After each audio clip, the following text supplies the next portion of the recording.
So I am here representing Graamya Spices, which is my startup, which is basically to promote chemical-free farming in spices. That is what we do, which is basically relating spices, nature and livelihoods. So we started Graamya as a livelihood initiative in Idukki district. I myself is a farmer. It's not just about like how Prem Singhji said that it's not about saying that I'm a farmer because I come from a farmer family. So I used to be working outside. Now I have like gone back for the past 3 to 4 years, and I've been into farming full time. And I am very specifically looking at farming spices, and in spices it is green cardamom that we grow, as we come from the Cardamom Hills region of Idukki district of Kerala. I feel that for farming to be a viable profession and to be like projected as a profession which is successful, the farmer itself has to be the entrepreneur. That is the way forward, especially in products like spices, because these are high value products. Most of the spices are high value products, but like most of the farmers, like usually whatever happens is they go to the general markets and sell it, and that is where the price issues come, the appearance issues come, and you do not have a space where you can explain what you're doing, what is the quality of your product and such things. What Graamya Spices does is provide that kind of space for farmers.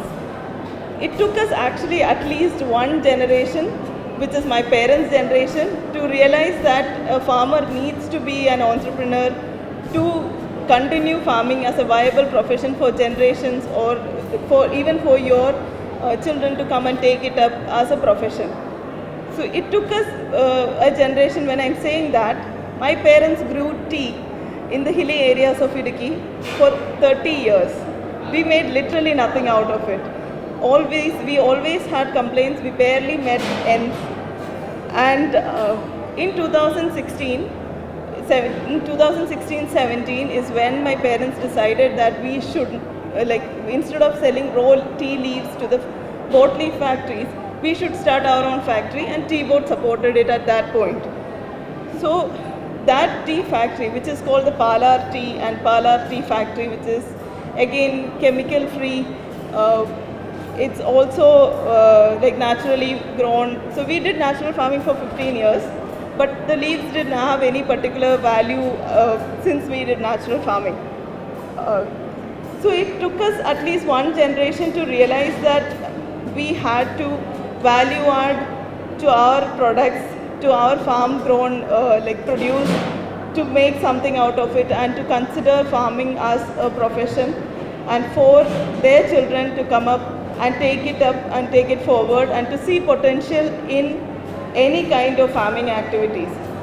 So currently what Graamya Spices does, so tea, obviously tea is there, but to love their soil, love the nature, do farming according to whatever is happening in the nature, identify what's happening and then react to it.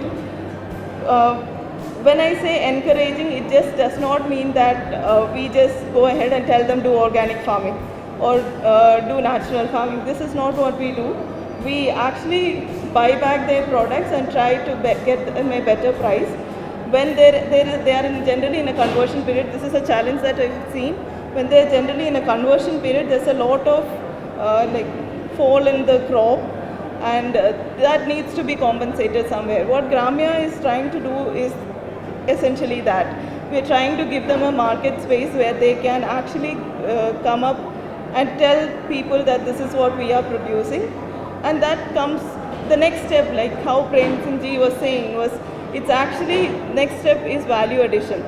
That is where the farmer goes from being just a producer to an entrepreneur and presenting their products somewhere. So now the challenge when you are actually trying to put it up out there in the market is that you need to understand the basic market standards, also including very basic things about packaging and what is, there's a lot of paperwork associated with it, all those kind of things. So these are generally the challenges what happens when it's the farmer trying to sell. I have experienced it myself. That's the reason why I'm telling you all this.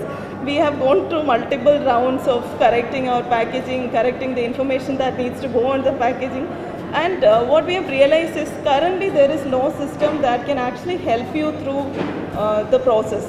So what we are trying to do is becoming that partner. So any farmer, so it's not like a paid service that we do, it's more voluntary. Any farmer who wants to have help, who wants to get some help, who wants to know what is being done, we would share that information with them.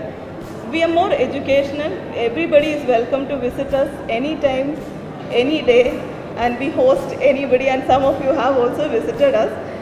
So basically what I'm trying to say is that there is no point of doing organic farming or natural farming all by yourself. If something has worked for you really well, as farmers, I feel that it's our moral duty to support each other and also share that knowledge with your co-farmers and also the buyers, the people who are consuming your products, because it's important for everybody to understand what is the effort that goes into creating a certain product. Let's say even a single pod of cardamom takes a lot of effort. It takes 100 days to become a cardamom from a flower. So that effort which is put in by the farmer is something that needs to be appreciated, something that needs to be understood. And when you say that certain products are very expensive, let's say that, so when it's said that it's very expensive, so now you need to understand why is it so expensive, or is it worth being that expensive. So these kind of things are what we are trying to educate people. Let's say that the content about Graamya, like whatever content is put up online or anywhere for that matter, is associated more with educational purpose. So when it comes to a certain kind of spice, we put up content which is more associated with how do you recognize a certain spice which is good for you or like good for nature, and why do you need to know the backstory of a certain spice. These are the things that we project generally. And as farmers from really remote areas, so I was privileged enough to go out of the state, study outside, all that happened. But generally the general problem is that you do not have enough contacts, language for communication, you do not know where to sell it. There are a lot of challenges which a single farmer can face. So all these challenges can be, like you can mitigate all these only if you have a group of farmers, or if you at least have a group which can support you with selling it out, or with like meeting people. Like for example, BioFac is right now an OFAI obviously is a platform where we can talk about our products, talk about what we do. These kind of platforms are very important, but when it comes to a single farmer, the problem is sometimes it's not affordable enough. So these are the kind of things which are the challenges. But as a farmer, there's also a lot of opportunities. It's much easier for a buyer or a consumer to believe you, to understand from you what a product is, or what a certain product looks like, why a certain product looks in a certain way, and how do you identify certain things, and what is the difference between a certain product that you have and also what others have. So these are informations that an aggregator or somebody who is just like trading cannot tell you. These are informations that a consumer can get only from a farmer. So these are like opportunities which a farmer has. And there's something else that I want to share as well. So being a woman in the farming section, nobody believes that a woman is a farmer. The first image of a farmer is always of a man. So that's also something that I want to break here. Women, there's a lot of women who are into farming and who love farming, who are into promoting farm products. There's also majorly in rural areas, there's women who work in the farm every single day. So those are not counted as farming, and here I think I should declare that women are also farmers. Women farmers, when you start imagining farmers, please start imagining women are also part of the farming community equally.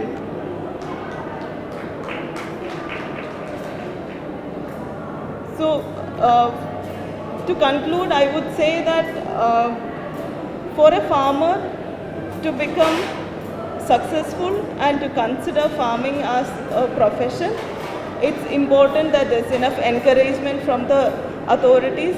Otherwise, the farmer has to have the ability to find that kind of a farmer group, a comfort group which will support that, which definitely OFAI is one of it. And to all the consumers, what I want to say is food is something that we all need.